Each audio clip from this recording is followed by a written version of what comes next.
Welcome back, folks, to the Other Israel Film Festival. My name is Isaac Zablocki. I'm Director of Film Programs at the Marlene Meyerson JCC Manhattan, and we're excited to have you here for yet another collection of short films. If you haven't seen all the other short films, please do check them out. They're all really fantastic, and this one is also, I think, stands out and is a nice grouping of 3 films, and it was kind of fun to place these films in different sections and to watch them together, though they all, of course, stand completely alone and tell their own stories. Coming up, our next program at 6 p.m. is Till Kingdom Come, which tells the story of the evangelical right and their relationship with Israel. Don't miss the conversation there if you haven't seen the film yet. Of course, all the films are available all week, and our conversations are at set times, but then available on our YouTube channel, so you can check them out there in case you can't make the live conversation. Tomorrow, of course, another full day of programs. Please join us, and we're here till Thursday night. Much more going on. Tomorrow we kick off at noon with a conversation after the play Asher's Command, and that will be with Navid Negaban, who is a well-known actor from many shows, including Curb Your Enthusiasm, Homeland, and most recently Tehran, if you've seen that. So he'll be here with us. Now it gives me great pleasure to introduce our panel of filmmakers. 3 films that I call them, one way to group these films together is actually that these are independent films. These are not films that are coming from the film schools necessarily. They're not student projects. These are all independent films. I'm going to start with the closest one in proximity and on my screen. Noah Osheroff is the director of So Far So Good, and I'm glad she's sitting on the sofa. Before you got up and just the sofa was there and it said So Far So Good, and I was like, this is perfect. Noah, just say hi and tell us where you're coming from, just so your voice is here.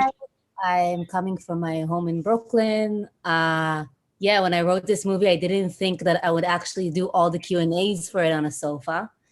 So that's another layer that was added to the film.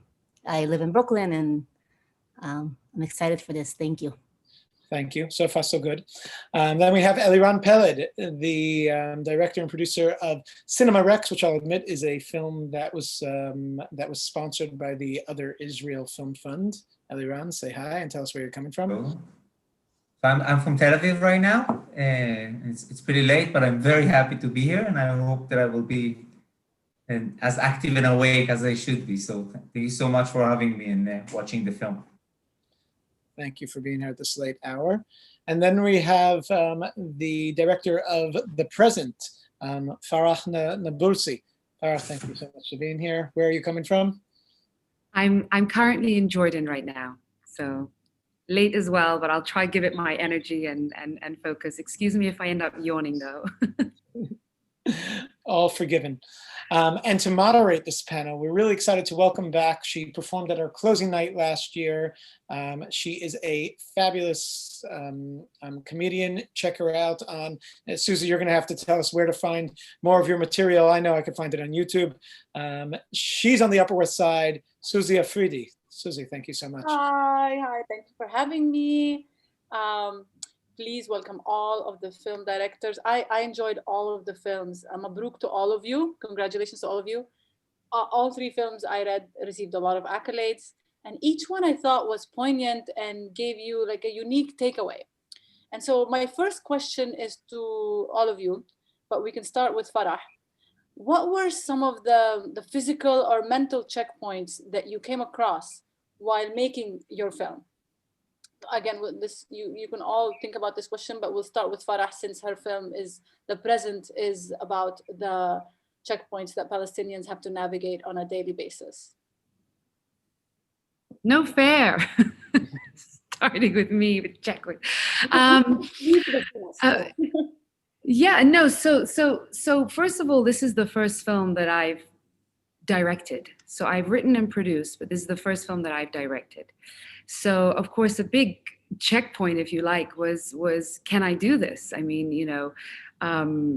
barrier to entry for producing, I think, is quite low. But when it comes to directing, I had this stigma in my head of surely I needed to have gone to film school, or surely I needed to have studied it or worked in the industry much longer, So that was a major issue for me. And then to be directing such a seasoned actor like Saleh Bakri, who's been in successful feature films, and his experience is in that sense way more than mine, was also another kind of mental barrier, if you like, that I sort of had to overcome in that sense. And then, of course, it was directing a film in the West Bank, in Palestine.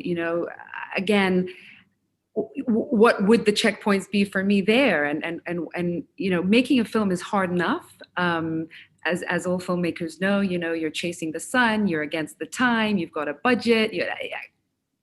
But on top of that, this cloud of, okay, I'm actually filming in essentially occupied territory.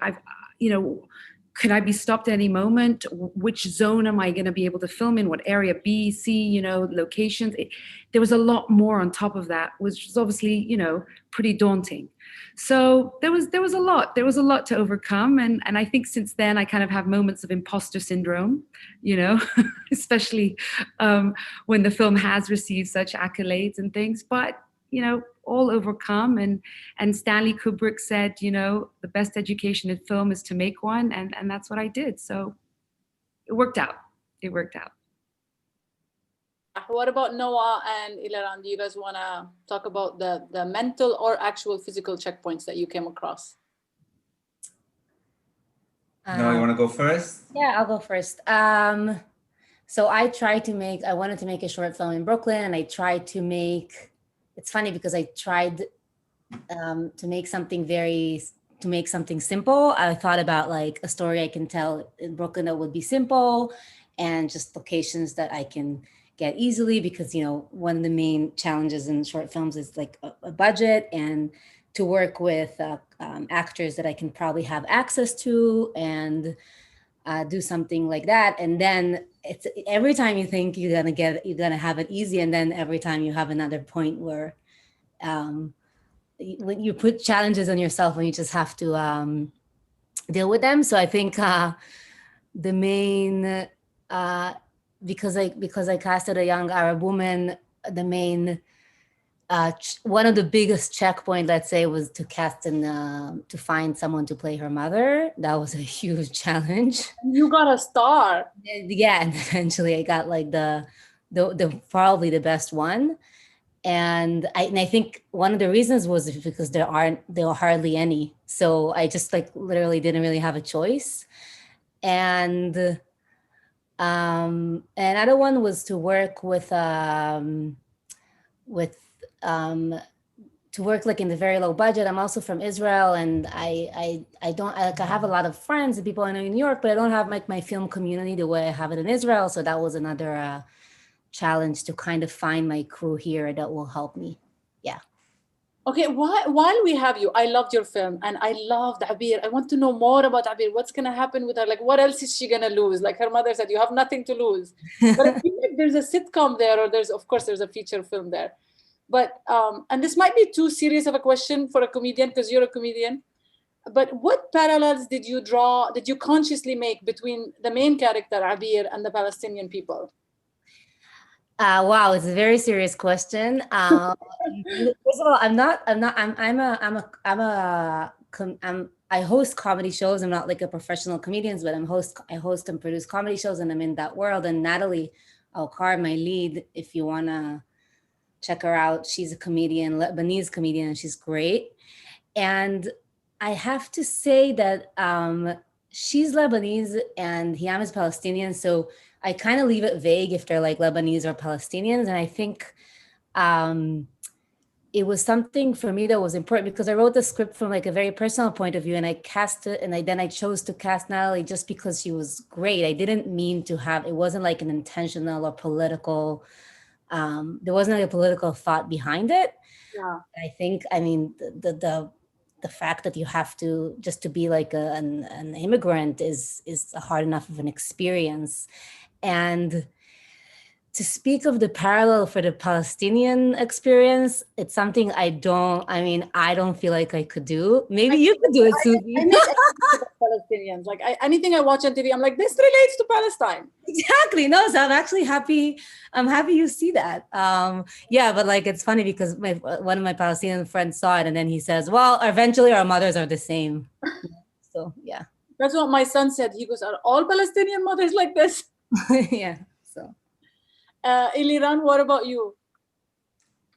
So for us, what were the difficult checkpoints that you came across?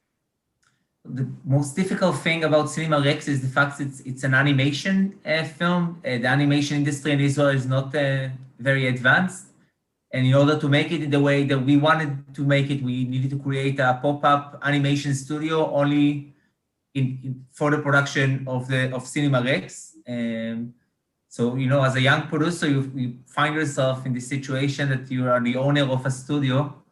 And also, you know, working the with... animators had experience, the animators in Israel? We went to animation schools. We found like the most talented people we could, and then we need to teach them like the lineup of a commercial look animation film in a way. Yeah. And then, you know, understanding the process of a 2D animation film in the look that we strive to get.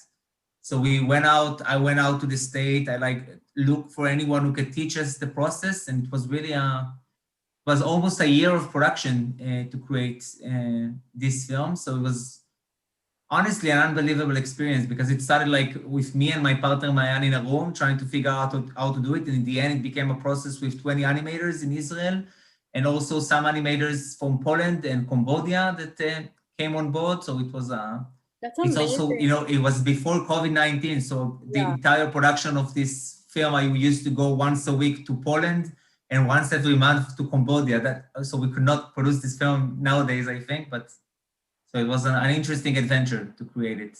That's amazing. Okay, Farah, I have a question for you.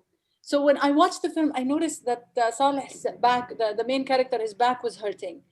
And it reminded me of this image that we all saw. I mean, Eliran and Noah, I think, are young. I'm not sure if you saw this, but there was this image like in Palestine that we all saw. It was this old man, and he was kind of carrying Palestine on his back. It was like everywhere, in every home, every like business. The Suleiman Mansour painting, I think you're talking about. Yeah.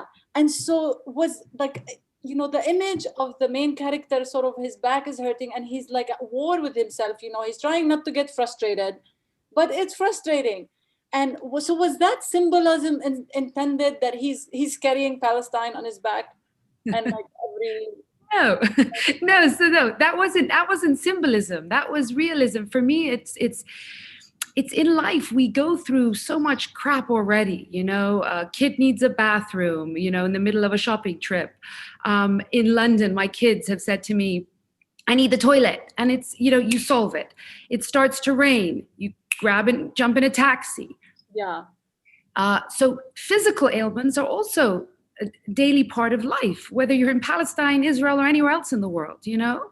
And anyone who suffers, I mean, I've had sort of direct emails and messages of people who've seen the film who do have back problems or some kind of physical ailment that they live with. And they say, you know, and that really resonates with them because getting through life with just back pain, put aside checkpoints, put aside all the other, you know, stresses of being in the West Bank, it's just normal. It's something. So I wanted him to have a physical ailment that many Palestinians, I'm sure, do suffer from, and many people around the world suffer from, you know, in the end, and yet a very abnormal situation of having to deal with that. And you know, so it wasn't symbolism. There's a lot of symbolism in the film, but that wasn't one of them. I related to your film so much because I grew up in the West Bank, and I always remember my parents, like in the morning, talking like the key words that were always in my head, like were tasrih, which means permit, and al-hakim al-askari, which means military ruler. You cannot do anything without a permit from the military ruler. Like I remember when we were kids and we would be playing, I would tell my sister, you have to go get a permit from the military ruler to get this toy. And so your film, like as an American, as a Palestinian living in America, I find it so hard to explain to Americans the issue of the settlements. And from now on, I'm just going to point them to your film because it explains it so well. Like that it's because some Americans think that it's a war between two equal parties, but you know, but it's not. So I'm from now on, I'm just going to point people to your film. Thank you so much for making it. Thank you. Okay, my next question is, can we go back to Eliran? Eliran, so this morning I was actually reading a poem by Naomi Shihab Nye, and she titled the poem "The Holy Land of Childhood." And what she wrote is that our childhood basically has no flags, and there is no sort of loyalty. And that's really how I felt about your film. Like it was just so idyllic and so beautiful, and it's very optimistic. So my question for you is, do you have like a longer version of the film? Do you have a feature film planned? Are we gonna get to meet these kids later on? Are they gonna get married and prove their parents wrong? Like, what do you have plans for them? So Cinema Rex was produced as a proof of concept for a feature film, and we got, that's how we made the funds in Israel to believe that we can do it, because in the beginning, when we told people that we're going to do an animation film about a Cinema Rex, that actually it's a real cinema that actually existed in the 30s in Jerusalem. It's the basic story is a real story. And after the short and the accolades that we received, the funds gave us a development grant for the feature film script. And we're supposed to start production on it on May 2021. So they are not getting married in that one, but it's, you know, this, to me, you know, it was supposed to be a love letter to cinema. Apparently this year it was also a farewell to cinema in a weird way. But you know, I really believe that cinema has a power to unite enemies in culture, especially for kids. You know, I decided I will be a director producer when I was 6, and I watched an unsubtitled copy of Cinema Paradiso. And you know, when we went and I read for the first time about the story of Cinema Rex, there was a real cinema in British Mandatory Days, Jerusalem. It was a cinema on the same line between the Arab side and the Jewish side, and it actually shared the wall with the British police. So everybody were fighting all day, and then came and see films together. You know, like kids we met, they are like 90-year-old people right now, but we met people who were kids who went to Cinema Rex, and they told that as Jewish kids, they went to see Arab films. And, you know, for this cultural essence, they understood, they actually created amazing friendship with the kids from the other side. So, you know, when I heard about it, I just said that it's a story that should be told, especially in Israel, but, you know, even it's not only about here and about this conflict. To me, you know, the feature film that we are now working really hard to create is about really the power of cinema, and to unite in a way, and to be you know, it's the most international language that exists. So yeah, hopefully it will stay after this year, but that's the. What happened to the real cinema? Like it shut down? Oh, that's the ending of the feature film. So that will be a spoiler, but the ending is actually pretty bad. It was exploded by the Etzel in 1939. And then it was rebuilt. And then in 1937, it was burned. And we actually know we located the kids, you know, the grandchildren of the original owners, because it was one of the only businesses in town that was co-owned by a Jewish investor and an Arab investor. So we located them, and like, you know, even the partnership of the story there was amazing. But the story of the feature film, it's about like how those kids, you know, even after the magic of cinema, the bubble of sanity that was the cinema, it doesn't exist anymore. They still find like the, you know, that places come and go, but peace and humanity can come only from people in the end. That's the message of the feature film. But it's also, you know, what I loved about this project, that it's like when we start working it, I understood it's like it's Cinema Paradiso meets Mary Poppins in a Middle Eastern setting. That's like the pitch that we always saying, and you know, it's a story that we really, both me and my partner Mayan, really loved and wanted to tell with the short, and really want to tell with the long version right now. Oh wow! And the fact that you had to create your own studio and train people. It reminded me, a friend of mine is Sharmeen Ubaid Chinoy. She won the Oscar like for a short film a while ago. She, for her short animated film, she also had to do the same thing in Pakistan. She had to basically like hire animators, train them from scratch, like create the whole concept. And I think sometimes, you know, when you want to do something, you have to do everything. Noah, what about you? What are your plans for this character? Good question. I'm sure you're getting a lot of positive feedback on the film. It is so funny. Thank you. I didn't know they were all comedians. Oh yeah, so I looked them up and then I found that they were all comedians. right. So my plans for the so first of all, I really hope to do something longer with this character that I really like, and with Natalie, the actress, and we're working on that. But we'll see. My plans and the other characters in the film, I actually want to build like after I made it, I want to build I want to have a sequel with each and every one of them, honestly. With the roommate and the guy at the bar and Tom, who's a brilliant comedian. Most of the actors in the films are comedians. So maybe a series. Sorry? A series. Yeah, I haven't seen the film, sorry, but I'm just saying, like, it sounds like this could be a it's series. like well, I hope so. You know, if anyone wants to fund it, I'm writing it tomorrow. Well, I hope everyone that's logged in, I can see people are starting to ask questions. The first person who asks a question gets the sofa, and the second person gets the trampoline, right, Noah? Exactly. I love that guy, his line, the trampoline. Yeah, he's an Israeli comedian, and if anyone wants to check out his work, his name is Omri Angel, and he's doing a lot of videos himself. He lives here in New York, and he's kind of like a very successful video creator and YouTuber in Israel. A lot of the characters in the films are comedians, so they brought a lot of their own characters to a lot of their own character lines and work to the film, which was really nice. Yeah, I was gonna ask you about that. Like, how much did you write and how much did they bring? I wrote most of it, just here and there. It's more like a line here, a line there, and a lot of their character, and yeah. Okay. Okay, that's amazing. Okay, there's a question here from the audience.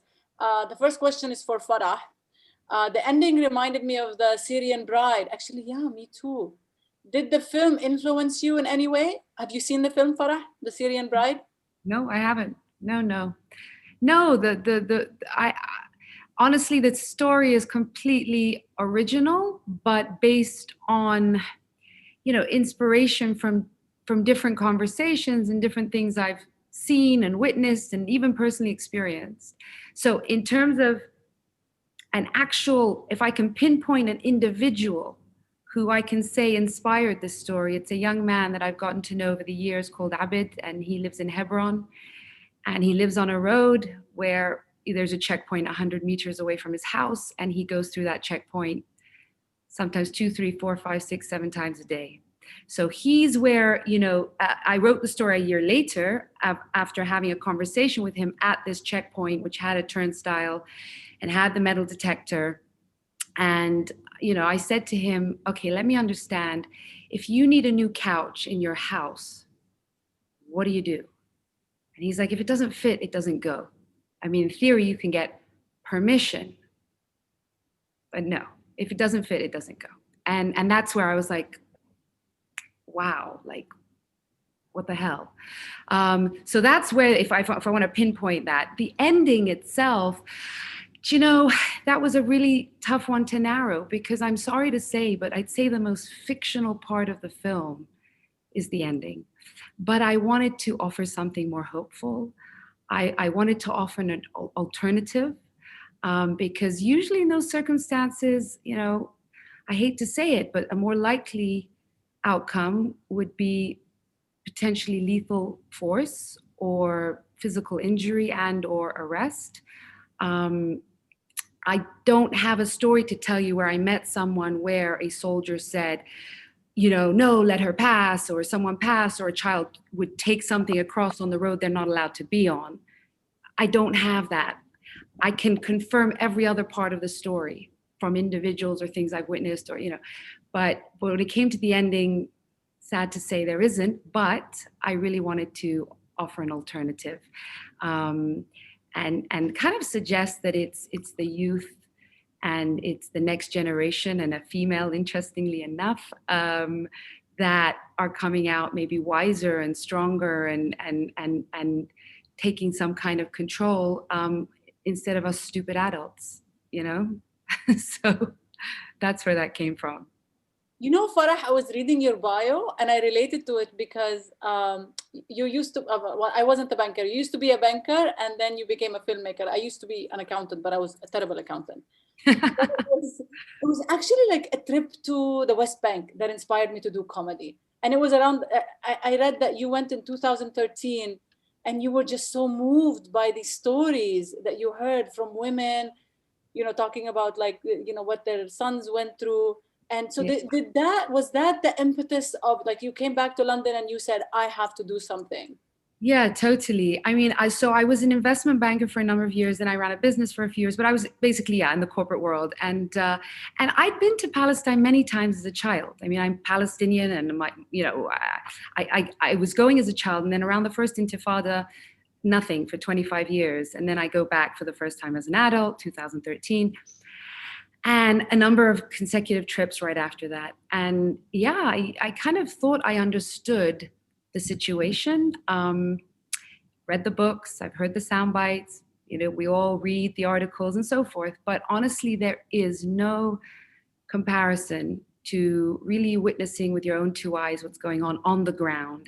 And I am talking very much about the West Bank, okay? So, I'm not saying get on a flight to Tel Aviv and hang out on the beaches of Tel Aviv and then, yes, head to, the markets of Jerusalem only. No, I'm talking about West Bank in all its beauty and in all its ugliness. And it just blew my mind. And even the settlements, to be really honest, again, you can look at a map and you can go, oh, okay, well, all right, they're all over here. And you go and you drive, and on every hilltop, there is a settlement. And in between are these villages and just this complex and the wall, and just blew my mind. So as cheesy as it sounds, that was life-changing for me. And I started to write therapeutically about what I had seen and felt, and began to imagine as I started to exercise empathy by placing myself into the shoes of those suffering that injustice. And then I adapted the writings into short films. And then here we are today with my 4th short film. So yeah, big experience. Yeah, Isaac, I was very proud of you for choosing this film because it addresses the settlements. And the same day I saw it, I went to the American Museum of Natural History and I saw that they are addressing I live near this museum and there's a statue of Roosevelt. And it's kind of like a colonial statue because he has the Native American by his side. And the museum held a big exhibit addressing this settler colonial statue. But they haven't removed the statue, and hopefully the statue and the settlements will be removed. We're proud to present the film, and really grateful actually that that Farah has agreed to be in our festival and to bring this perspective to a festival. It's called the Other Israel Film Festival, and we realize that this is important, these stories, to reach specifically our audience. I had a question, if I may, to all three of you, which is, what is your hopes that your films will do to your audiences? What's the bottom line that you hope that audiences that see your films will take home with them? Who do you want to start with? I'll call on I'll go from left to right, so I have Noah there. I wanted to make like a lighthearted comedy, and I wanted to make like a lighthearted comedy that will just kind of say something about even when you lose something, you can start something new and kind of stand on your own feet.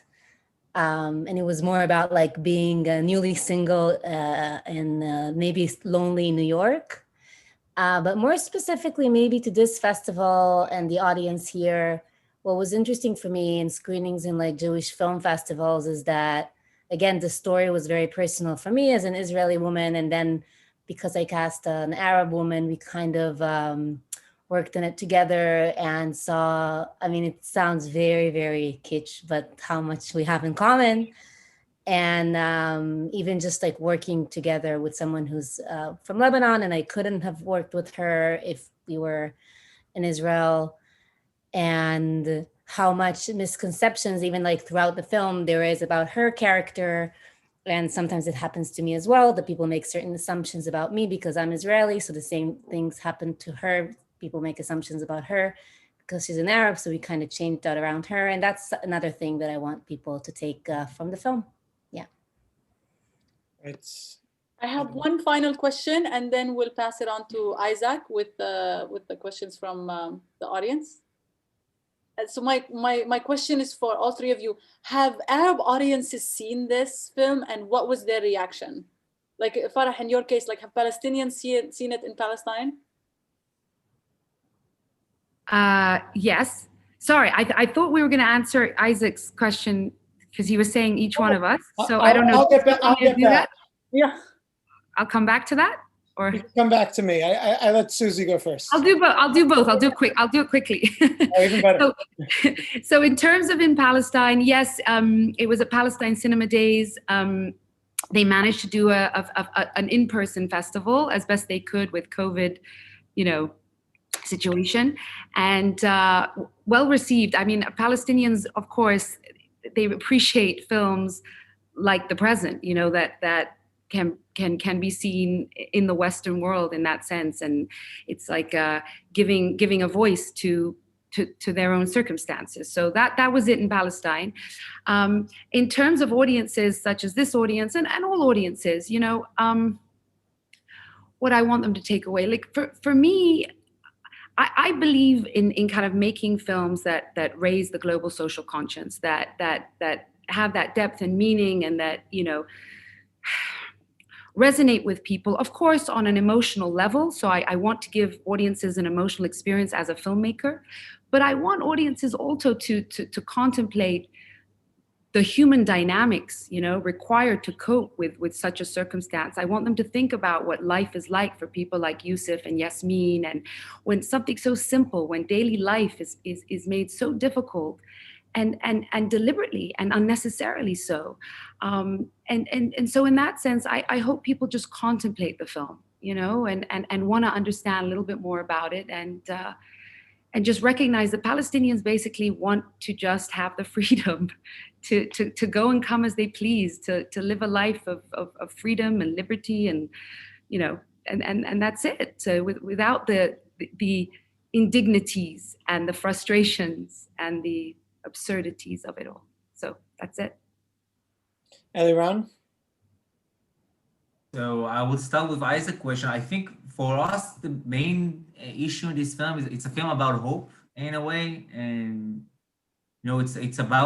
it's to me, those forms are great, but for us, the most important thing was how kids will react to this film. We did like a lot of test screenings to Palestinian kids and Israeli kids, and kids from abroad. We really want to see our target audience react to it, because their reactions are usually different, and we really wanted to see in all the animation stages that it works well with them. And we did some event screenings, how much we could with COVID to get the feedbacks, and we actually did a really moving a screening a few weeks ago in Greece. We had a screening with unaccompanied refugees till the age of 11. Honestly, like for that screening, we were not present. We just got feedbacks and photos and like things that have been sent to us. It was truly moving to just see like for us, you can talk about like the political aspects of the film and about like the bigger story that we tell. For those kids, or for like the kids that saw the film in Israel and in other screenings, because the film actually did a nice a family film festival circuit, in Chicago and stuff like that. And we get the feedback from kids that they don't see the fact that it's like an Arab and an Israeli or whatever. They see a story about two kids that the parents tell them that they need to be rival, but they see the bigger picture, and that's for us was the most important thing in this project. So it was really great to see that it works for that target audience. Thank you. Suzie, back to your last question for all of them, and then we'll take questions from the audience. Folks, if you have questions, you can put them in the chat, and we're happy to open the mic to those that we can. I don't really have any more questions. I'm just so grateful to have met all three of you, and your films are amazing, and they're so different, and they complement each other really well. And thank you, Isaac, for having me. So I'll pass it on to you with a lot of really smart questions. All right, we'll start with Dina. Dina, you have the first question. Hi, these films were phenomenal. I have to say all the shorts, and I've seen almost all of them in the festival, have been in such a high standard. It's really mind-boggling to me. So I have a question that is related to gender, both specifically and a general question. And first, I wanted to ask Farah, as a woman, I wanted to understand how you understand your main character, who's a man. And, you know, when I think about oppression, one of the general things that seems to me a characteristic of oppression is humiliation. It sort of goes hand in hand. Sometimes when I was watching a film, I was thinking about African-American stories or other times in history and places, etc. So I was wondering how you understand him as a man and his reaction to humiliation, because he has a very specific, like you're holding on to yourself, like, oh my God, if you say that, what's the soldier's going to respond, and so on and so forth. So I just wonder how you see that. And then of course you made your hero a little girl, so who finds the solution. And wins. And so I wonder about that. And then to all of you generally, you know, there's a lot of discussion this day about women and their access to power and authority, etc. And I'm specifically interested in, since we have so many women quite a few anyway, that I've seen women directors and two here, do you think that your generation is experiencing you know, the ability to be directors as a more equal process, or there's still a lot of gender barriers? And all three of you, I don't care if you're man or woman, you can answer that question. Thank you, Dina, for the question. So I'd say primarily, I looked at the role of Yusuf as a parent first. So rather than a male as a parent, I'm a mother of, I say 5 kids, because I refer to 2 of my stepdaughters as my kids completely, so 5 kids, and I have 3 teenage boys.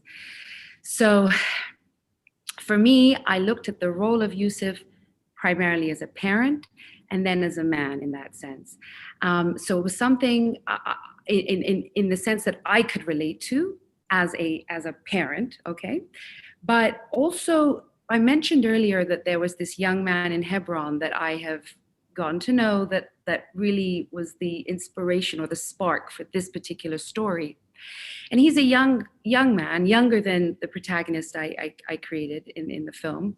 But he reminded me of my eldest son when I met him years ago.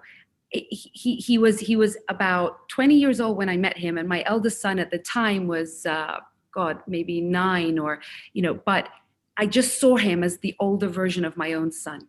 So it was more a sort of personal, you know, what if this were my child? What if this were my son? What if this were with, you know? And as a parent, I've also witnessed at these checkpoints, the children who are witnessing the impotence of their hero fathers, you know, and their mothers, but their hero fathers in that sense. And that's tough, you know? So the inspiration came, yes, as a man, traditionally more so in Palestine. Yes, it is the man who will go out and it's not to say that women don't work in Palestine and they don't go and get the food and so forth, but I kind of took that male figure of goes out, goes to work, is going to go buy a fridge. What does a fridge symbolize? Sustenance, you know, and putting food on the table. And so he was very much the symbolic man in that sense, in that society. But then, like you said, the daughter, it was a female, it was a girl. And I mentioned earlier, you know, she for me was representative of that hope that I wanted to offer. So, you know, it just came together like that. The last 3 shorts that I made were very much female based, actually. So Today They Took My Son was about a woman, a mother whose son is taken away to military prison, and Nightmare of Gaza, again, a woman who has lost her child. And, you know, so this time it was a male protagonist that came to me in that sense. And, you know, in terms of the world of filmmaking and women in film, it's interesting, but in the Arab world, we seem to have more, in terms of just percentages, we seem to have more female filmmakers than male filmmakers in that sense, compared to sort of the Western film industry. It's quite interesting. But anyway, I'll pass it on now. I've spoken enough. Noah or Eliran, did you know if you want to comment as far as questions? I find it very interesting. I didn't know that. So it's like really interesting to think why in the Arab world it's like that. I mean, it's something, you know, because we talk about it so much about gender equality in recent years, but that's something I didn't know. So yeah, of course, Nadine Labaki, for example, and other Arab filmmakers I can think of. I think there's like a huge change, and it happens rapidly, very fast in the recent years. And it's, of course, shinui mevorach, how do you say? It's like a blessed change. Yeah. And it's great. And it has to do a lot with giving more resources to women, and just putting emphasis on equality in film festivals, and just making sure that the numbers are equal.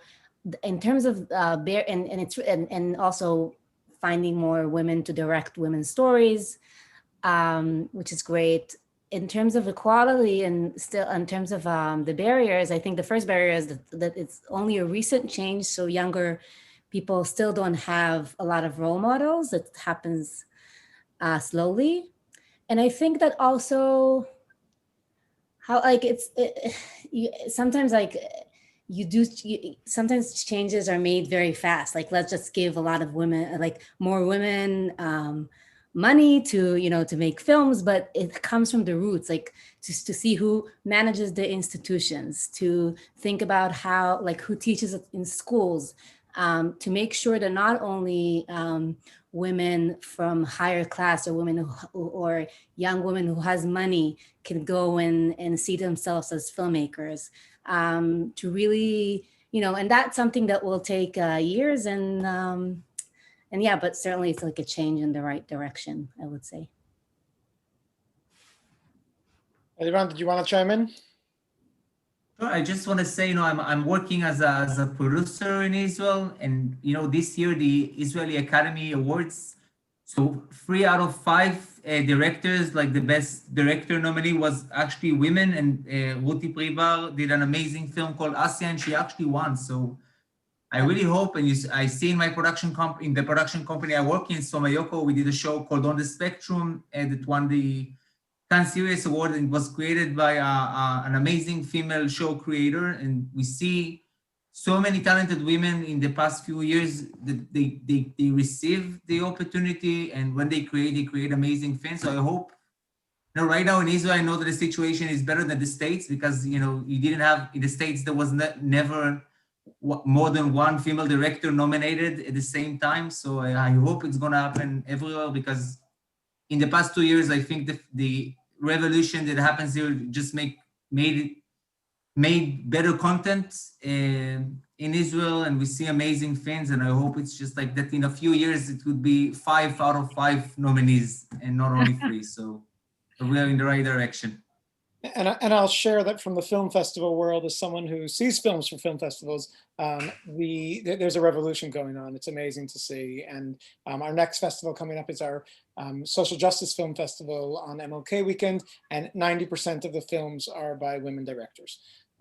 So hopefully that's the beginning. Usually it starts with film festivals and then gets into the mainstream.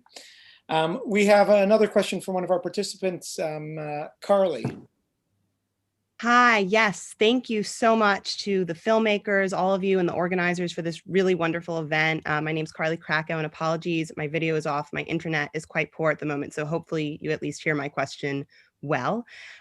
Great. I have a question for Farah, actually so many I could ask, but I will start with just one, and I'll just share what I wrote in the chat. Firstly, congratulations on this amazing and important film. And I was wondering if you could speak a bit more about the checkpoint scenes, specifically the one at the beginning of the film when we see Youssef in the very early morning hours. And I believe you've said this was the infamous checkpoint 300, and correct me if I have that wrong at all. But you so vividly captured the inhumane conditions that Palestinians experience daily at hundreds of checkpoints throughout the West Bank in a way that I think is powerfully reaching both longtime advocates and people that are entirely the current situation. So logistically, how did you handle that, I'm surely complicated filming process? So thank you so much. Thank you, Carly. I lost you a little bit at the end, but I think I got the question in that sense. So how did I manage all that? So yeah, so scene 2 of the film is the real checkpoint. The only fiction in that scene is our protagonist, Youssef Saleh Bakri. All the hundreds of other Palestinians, people you see there are actual Palestinians going to work at the crack of dawn, like, very, very early in the morning. It is the infamous checkpoint 300 in Bethlehem. And I just felt really strongly about filming that checkpoint, budget-wise and even authentically wise. I didn't want to try and recreate it. I don't think I could have. And so I thought, right, okay, that's it, guerrilla style. We're gonna do this. So, no, we didn't take any permissions from anyone. I have a whole philosophical conversation we could have about who should we be asking permissions from to film such a monstrosity. But I just decided we're going to take that risk, that chance, and we took 2 cameras, 2 cameramen. So we had DOP Benoit Chamilat and another DOP. We decided we couldn't take in lights. We didn't want to attract attention. Back to Dina's question, in many ways, as a female, that was a bit difficult because I'm sort of blonde female woman in a real checkpoint with hundreds of men.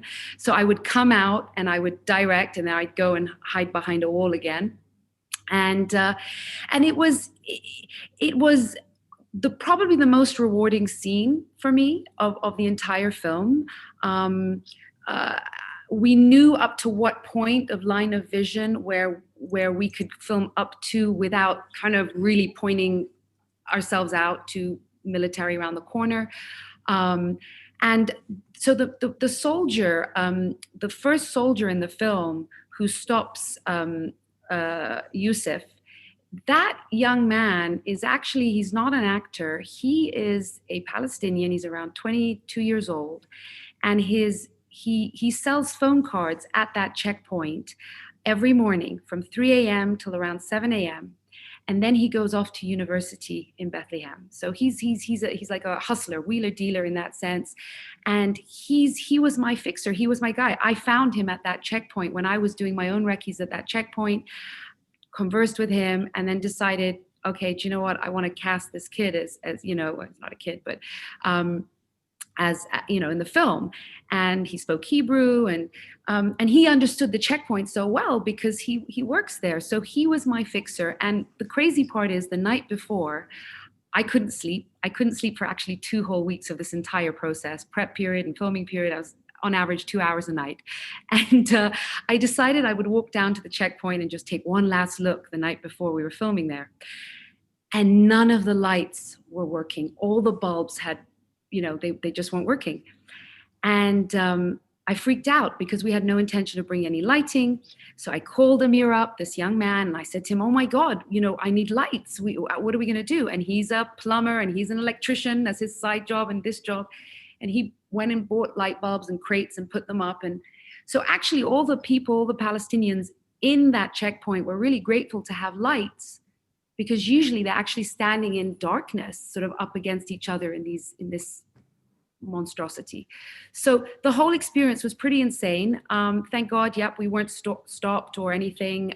We had a little story of what we would say if we were stopped, and it went well. But poor Saleh Bakri, the actor, he felt very, very awkward. It was very tough for him because he just felt he was getting in the way of these people. And of course, they saw the cameras, they could see what was going on. And a lot of them were saying, like, well, let's see if this makes a difference. And yeah, let them film. And, these people were going through their daily grind. And it was pretty intense. Thank you. I think we have time for one more question before we do our breakout sessions. Katya, did you want to ask your question? Yes, sure. I would like to ask, the question is about casting, a general question about casting. Because outside of Israel and Palestine, especially in the United States, less so in Europe, there is this image of Israeli Jews are white in color, visually, and Palestinian, Christian or Muslim are brown and black, and that's not the reality. And in some of the films we saw that, and I just felt that the film Rex, which was a nice film, I liked the film, I don't have a criticism of the film, but it reinforces a very specific stereotype. And that's not true either in the present for today's films for this session, or in Sofa. Quite to the contrary, when in Sofa, the young woman, I can't remember her name, but he says, are you Arab? And she says, yes. It is the opposite of the expected. And I'm thinking of it in terms of someone like Ronit El-Kabetz, who's now died, Shlomo El-Kabetz and his films, but also for The Crossing, for the present, which I just thought was brilliant, brilliant casting as well. I saw it together with the film Crossings. And what we get in Crossings is a microcosm of what Israelis as a society, as a group, look like. And that is very far from what North American, especially North American Jews think of when they see Israelis. So we have the Rex film, which is about cooperation and optimism for young people, but it is very much, it's very analogous to situations in the United States and far further from the situations in the Middle East. So my question really, as I put in the chat, it's about casting and how we can upend stereotypes or we can reinforce them. I would love to answer that first, if it's okay. First of all, thank you so much for this question. I really understand where it comes from. And I will be honest that for the feature film now, we do re-examine like the look and design. It's not casting and animation, it's like, creating the art direction and character design. And, always when you do an animation film, it's very different from creating a casting for a live action film. But I do have an interesting anecdote. Thank goodness that's the teacup that I decided to come to this talk today. That's the original character that we had. And in the feature film, we have one of Ranin's friends, Rama. She looks like this. We made her blonde, we made her like, and when we are pitching it or stuff like that, we were crucified in a pitch a few weeks ago that we are not respecting like the character designs, and we are afraid to give it an Arabic look or something like that. So I completely understand where your point of view here. I just think that in animation, the biggest problem that, when you do, each situation puts you on the timeline because you are doing something that is very different than casting an actor, and like talking about a representative or look in animation is something that is very, very different than casting an actor that you can just use the language or like or treats or acting that you don't have in an animation film. So we really worked very hard. You know, the design of the kid of Ranin in the film is actually based on Renee, the actress who played Ranin. She's a Palestinian girl. She's the most amazing girl you will ever see in your life. And we really went with that. But I completely understand. I'm just saying that in animation, when this situation is apart, just, you know, I'm now dealing with it from the completely the opposite direction, that we did design a character that is not like, not this, as you say, stereotype. I don't think Renan is designed as a stereotype. A character is to me a character, but you know, and when we did it, we got a harsh feedback and we were asked to change it. So I just think that it's I love the fact that we are talking about those things nowadays. It's gonna make better casting, and it's gonna make directors more conscious about those situations. I just think that especially in animation, it's a very problematic area because there really are no way to be right, I guess, especially when you're doing an animation film. An animation film, you know, it's not a live action film that you just cast a character and he brings his qualities. You know, I'm a live action director. In animation, everything should be a symbol, because kids need to see it, and after a few minutes understand the character, the word. It's a different situation, I believe, but I appreciate it and understand your point of view. Noah or Farah, did you want to add on to that in any way? I mean, look, so do you go? I've spoken so much. I feel like I'm talking too much. No. I don't have a lot to say about it. I just think Kate said something right about the fact that Natalie doesn't really look Arab, and yeah, but I did make a lot of fun with the Israeli type guy, and I'm allowed to because I'm Israeli. So that's what I wanted to say. Yeah, no, I would just add, like, stereotypes, you know, I love that you brought this up in the sense that, yeah, stereotypes are there to sort of make things just simple and almost in some ways, you know, attempt to dehumanize many times, you know. And in the Levant area, you know, yeah, it's we are a whole array. I mean, I always say, even Palestinians, we talk about Palestinians, I say we are the descendants of all the indigenous populations that have ever lived on that land. And it's just a mishmash, and it's wonderful. And to try and stick people into these stereotypes is deliberate. It's a process of kind of othering and, you know, and that kind of thing. Now, that said, when I came to cast, for me, the primary thing was the acting.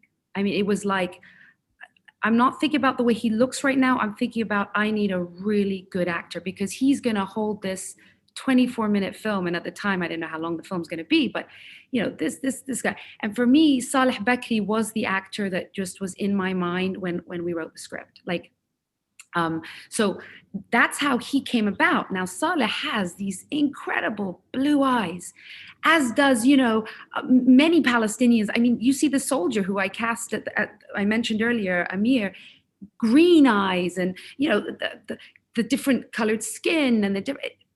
So he has these amazing blue eyes. Now, when it came to the daughter, that became at that point a deliberate casting thing, in the sense that I did want to find an actress, even though in the end, she's a completely untrained actress who I fell completely in love with, and the world conspired and handed her to me.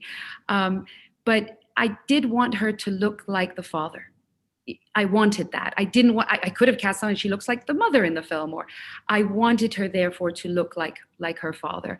And she was the person who I found, and the first, you know, I fell in love with, and she really does look like her father. She looks more like Saleh than she does her own father, which is totally insane. But so in the end, it worked out beautifully, because yes, we did shatter some stereotypes, but it wasn't contrived or deliberate in that sense when I cast Saleh, you know, but it worked out well, and I'm happy about that. Thank you. Suzie, any last thoughts as we've reached our time? I was thinking about casting when I was watching the movie, because both the lead character and his daughter are kind of white passing. and I come from a family like like everyone, like the men in my family look very, very Arab, and my husband is white passing, and it's just such a different life experience when you pass as white and versus when you look really Arab. Like my brothers faced way more discrimination than my husband, for example. And inshallah, Farah, like I feel like that's also like another aspect of living in Palestine is if you're white, like I also have Christian family, and they tend to manage better under the Israeli occupation. So I think that those are all more issues that we can analyze in your future films, is the different life experiences of people based on how Arab they look and how, what their religion is and what they get away with. Like my brother once was put in prison, like in Israel during the occupation, and he was released only because he was Christian. Like that's it. Wow. Much more to discuss here. Those are interesting experiences to analyze next time. Yeah, no, this is definitely a very interesting conversation that we would love to continue, and will continue in many ways throughout the week as we continue to screen films. Join us for so much more.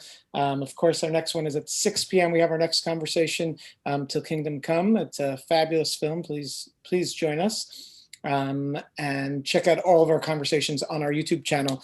We are going to take this time really 3 minutes to break into breakout sessions for those who want to change and chat a little bit more, because I think there are a lot of important topics that were raised here, and there's no opportunity anymore for us to see each other and to really talk to one another. So please join our breakout sessions now, and for 3 minutes talk about something that struck you in one of the films. Share something that struck you, that stayed with you from one of the films, and why. But please don't talk for more than a minute, because then you're going to cannibalize the conversation in your breakout session.